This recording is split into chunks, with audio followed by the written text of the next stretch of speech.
Welcome to Radio Who, What, Why. I'm Jeff Schechtman. Indeed, we are living through complicated political times, a time when ideas like post-truth and alternative facts are seriously debated on the nightly news, a time when a private bodyguard of the president is sent to fire a member of the government who was appropriately confirmed by the U.S. Senate, a time when the press, the courts, and other institutions which support our separation of powers are under siege. But haven't we been here before? From the earliest Alien and Sedition Acts through to the modern era and internment, McCarthyism, and Nixon, we as individuals and as institutions have proven to be resilient. Sinclair Lewis is reported to have said that when fascism comes to America, it will come wrapped in a flag and carrying a cross. But to the extent that we're aware of it, can we be protected from it? On Wall Street, 4 of the scariest words you can hear are "this time it's different." Today, we're going to talk about how scary those 4 words can be, not on Wall Street, but in Washington. Joining me to talk about this is Timothy Snyder. He is the Levin Professor of History at Yale University, and it is my pleasure to welcome him here to talk about his new book, On Tyranny, 20 Lessons from the 20th Century. Timothy Snyder, thanks so much for joining us. Very glad to be with you. As we look at the political landscape today, is there anything that is fundamentally different about the dangers that we face today that are fundamentally more powerful, the dangers we have faced at other times as a democracy and as a republic? Okay, that's a big question. Let me take it from the other end. I think the dominant American tendency is to imagine that whatever history is throwing at us, we're ready for it because of who we are. And what I'm trying to do in the book is to turn that around and to say that the people who founded our republic saw the world in the opposite way. The people who founded our republic were very skeptical about human nature and used the examples that they knew, which were classical examples, to demonstrate that democracy and republics usually fail, usually fall into oligarchy or into empire.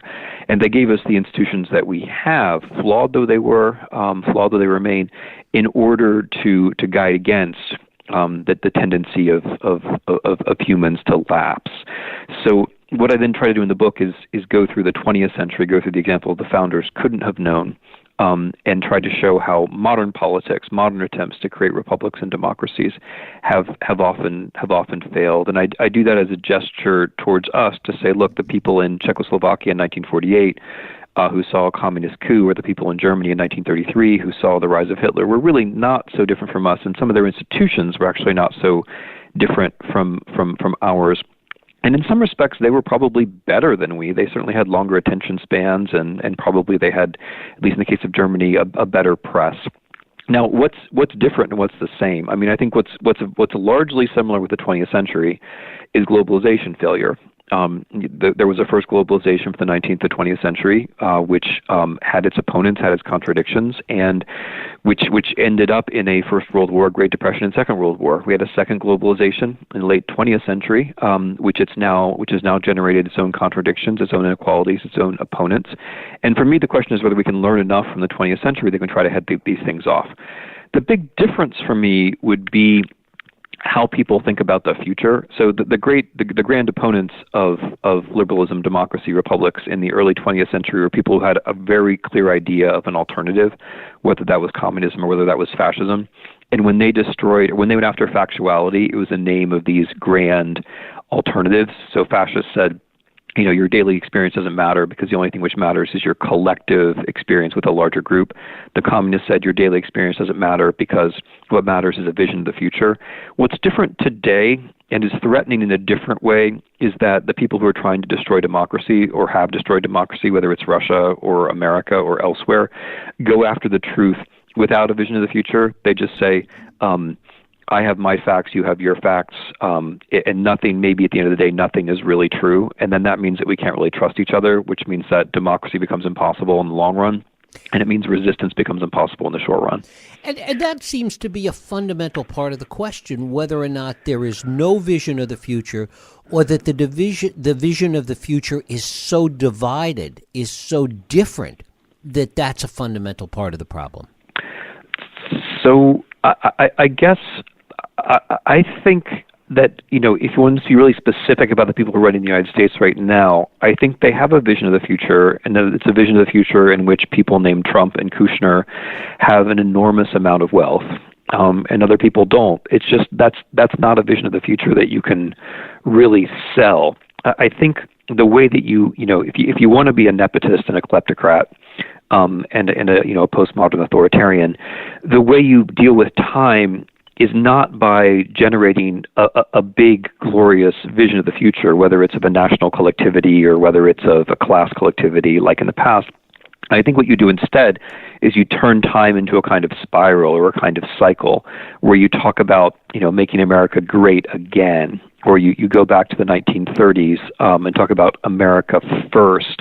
You imagine some kind of past where everything was fine, and then you claim that the reason why everything is not fine now has to do with external enemies some of whom are in our midst, and that the immediate task then becomes getting at those external enemies that we can get our hands on.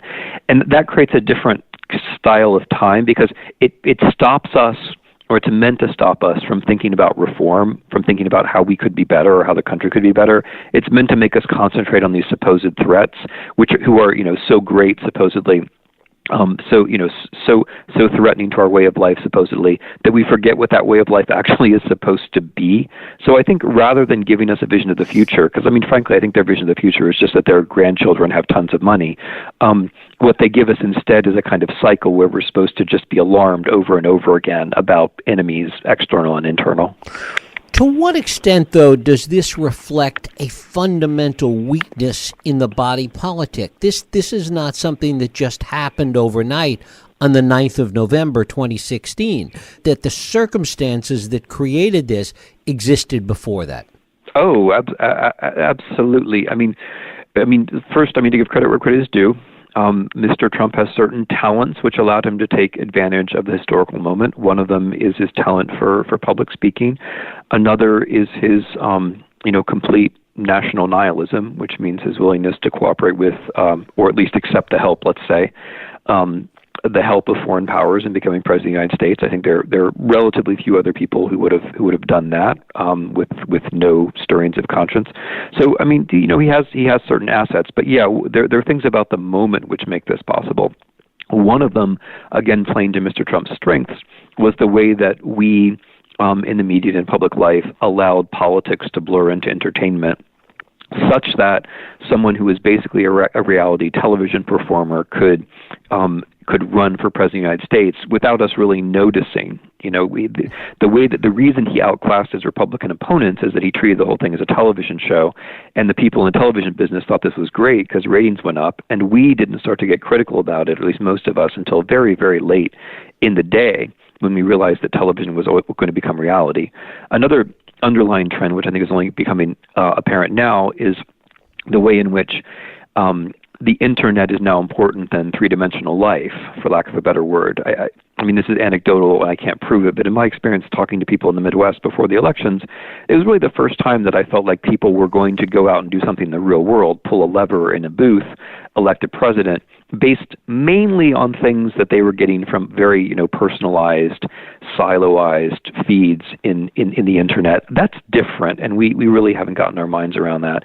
But then there's also just the basic fact of inequality. Somebody like Mr. Trump is only plausible in a situation where there is extreme inequality, because he can say, look, it's unfair, it's rigged, to use one of his favorite words, and therefore you need someone like me, a tough guy, a guy with lots of money, another oligarch, to shake things up and to fix the system. Of course, that claim is bogus in all kinds of ways, but it only works when people feel like the system is broken because they're aware that there's great inequality. And of course, there is enormous inequality, and that's a fundamental problem. And where is the analogy, as we look at how that's playing out, the politics and entertainment and the various points you've just made, to looking at other late-stage democracies and late-stage republics that have fallen apart in similar kinds of situations? Well, so let me give an example from substance and an example from form. Whenever new communications technologies come around, People are very optimistic about them. People are optimistic about the printing press. And sure, the printing press gave us the Enlightenment, but only after 150 years of religious warfare. People are very optimistic about radio. And sure, radio gave us charming public radio programs like the kind we like today, but only after fascism. So it's not surprising that the internet, rather than beating a simple path towards enlightenment, has had these twists and turns and led to unexpected and reactionary consequences. That's happened before. So that's an example from form. An example from substance would be how Mr. Trump uses these various technologies. So the way that he uses Twitter, or the way that he speaks live for that matter, is very redolent of the way that authoritarians and especially fascists in the 20s and 30s use language. The repetition of simple themes over and over again, the attempt to summon people into a kind of trance-like state where alternative reality is plausible, the specification of enemies, inside the rally and then also inside the country, and then the physical or the metaphorical appeal to throw them out. These are all tendencies or habits, tactics, which are very familiar from the 1920s and the 1930s. I want to talk a little bit about our institutions and our faith seemingly right now that our institutions will save us somehow, that the resiliency of those institutions, be it the courts or the press, will somehow be the saving grace of all of this. Yeah, we're kind of in a funny position, right? Where we're counting on the press to save the courts, to save the civil servants, to save the intelligence agencies, to save the generals, to save the kleptocrats, to save us from the fascists. It's not a pretty picture. I would say that we have to look first of all at ourselves and ask ourselves what we're saying when we say that the institutions will protect us. Because as someone who studies authoritarian regimes, what I notice is that both on the right and on the left, if you're trying to take apart a democratic regime, what you do is you pick off the institutions one after the other. So, a situation of pure revolution is actually very, very rare. What's much more common is for someone who comes to power, very often through elections, or where there's an election in the story, which is true for Hitler in 32, 33, true for the Czechoslovak communists. I just mentioned that because I use in the book in 46, 47, 48. And then as you come to power, you try to pick off the institutions one by one. So, you go for the journalists first, or you go for the Supreme Court first, or you go for the parliament, or you go for an opposition party. And once you've picked off one institution, then it's all the easier to get the next institution. And so the story, the institutions are going to save us, is highly problematic, because what you actually have to do is realize every institution which is important is automatically under threat, and you have to be prepared to rally around any one of them. And in the meantime, help one which you're particularly sympathetic to or know something about or feel particularly comfortable with. I see the institutions will protect us as a kind of mental reflex which disperses our individual responsibility as citizens at the very moment we actually have to exercise that responsibility. How much is that affected by all the noise that comes with that? One of the things you talk about is this idea of being calm when the unthinkable arrives. Difficult in the atmosphere of a perpetual boiler factory that we seem to be living in today. I think at least a boiler factory, you probably, you worked long hours, but you got to go home at some point. So two different things here. I think one thing one hears a lot is I'm tired, my friends are tired, we've been protesting, we've been doing things, but now we're tired. That's another thing we're not allowed to say. We're not allowed to say that America's exceptional because that makes us unexceptional. We're not allowed to say it can't happen here because that makes it happen here. We're not allowed to say the institutions will protect us because that weakens the institutions. Another thing I think we're just not allowed to say is we're tired.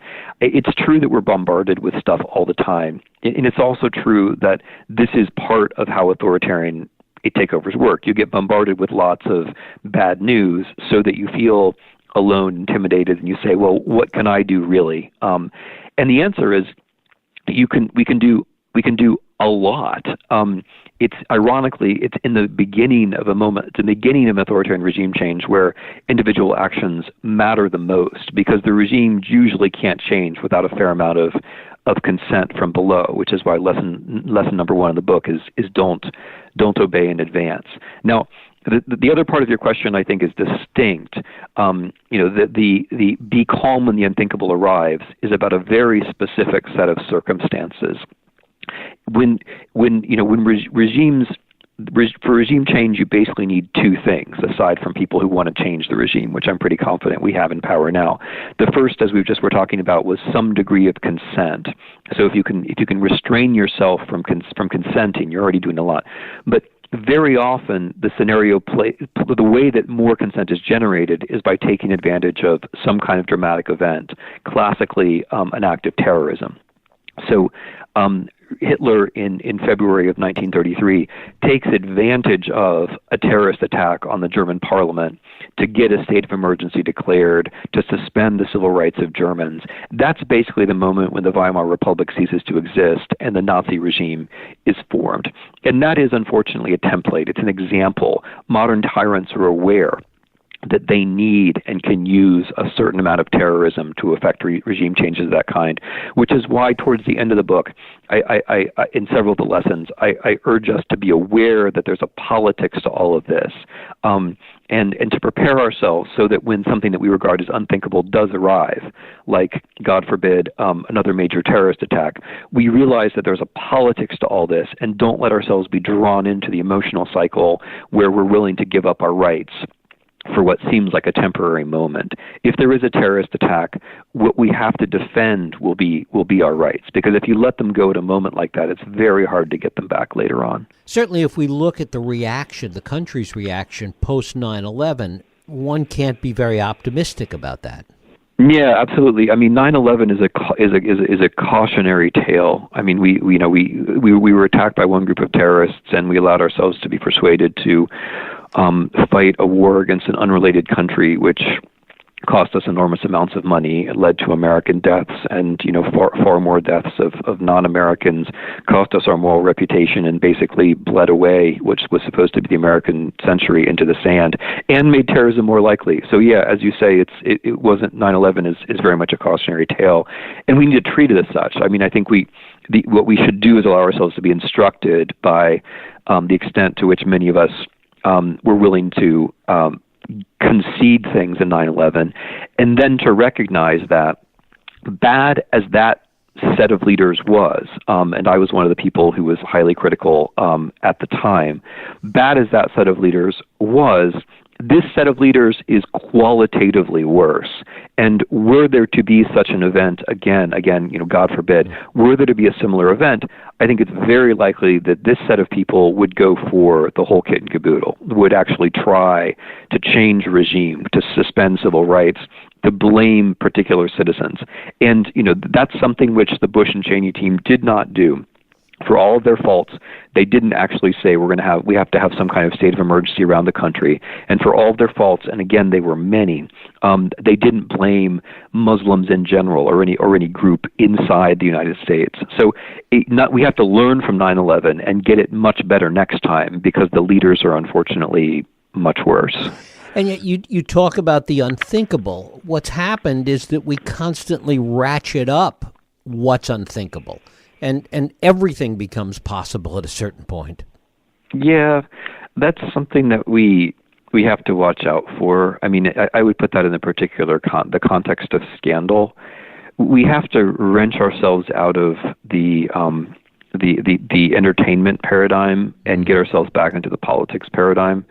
Because, like with the scandal with Trump and Russia, I mean, what else do we need at this point? It's already, I think, by leaps and bounds, no matter what we learn henceforth, the most profoundly disturbing political scandal we've had in modern times. I mean, it makes Watergate look like an elementary school kid kicking a can down the road. I mean, we have a presidential candidate whose first foreign policy speech was written by someone on the Russian payroll, whose Russia advisor was on the Russia payroll, whose campaign manager was not paid by Mr. Trump, but whose campaign manager had made an offer to Mr. Putin to soften up American democracy for Russian influence, whose campaign manager's previous job had been for a Ukrainian kleptocrat who had to flee the country during the revolution against him.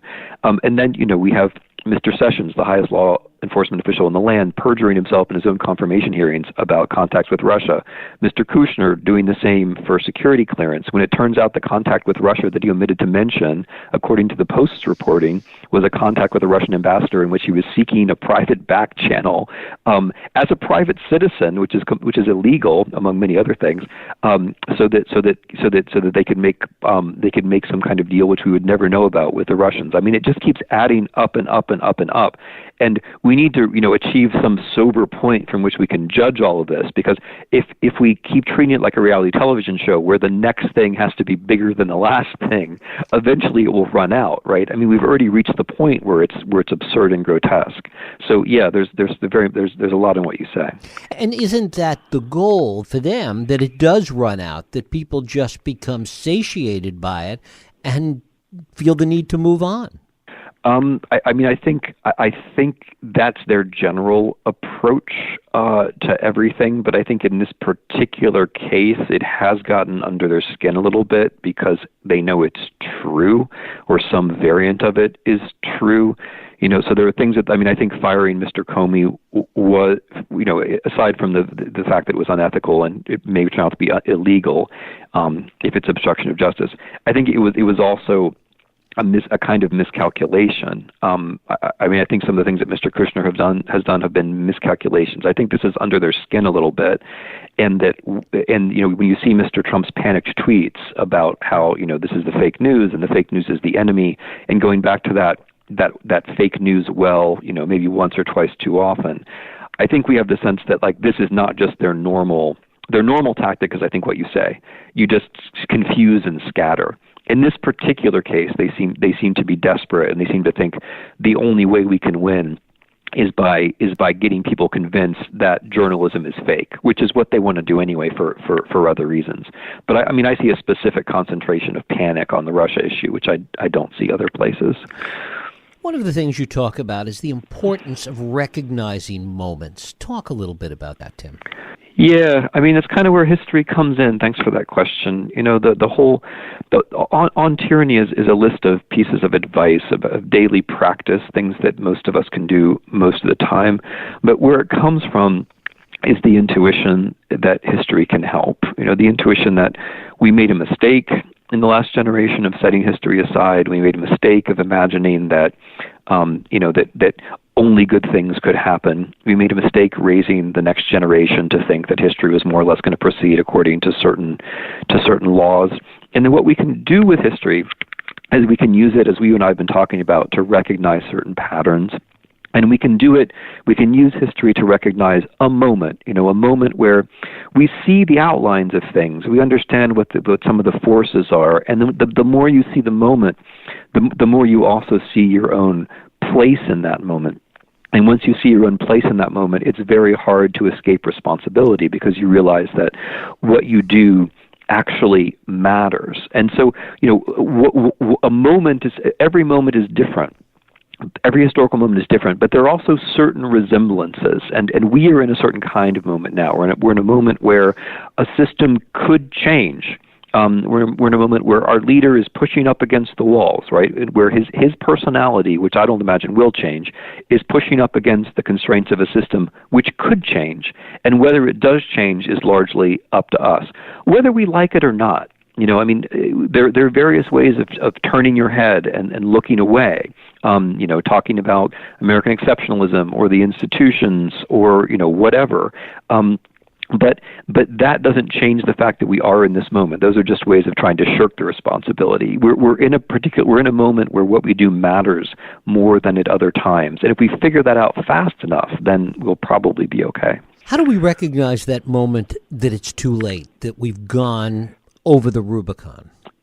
The crucial thing is not to drift and get there yourself, right? I mean, if you're in a river where the current is pushing you towards a waterfall, you start swimming right away. You don't just say, I'm going to wait until I can hear, the rushing rapids, or I'm going to wait until I can see the foam. You start swimming right away. I mean, the point that I would emphasize is that there is a time, where there is a time limit where if you do nothing, it's going to become impossible for you to do something. Classically, that's between 1 and 3 years out.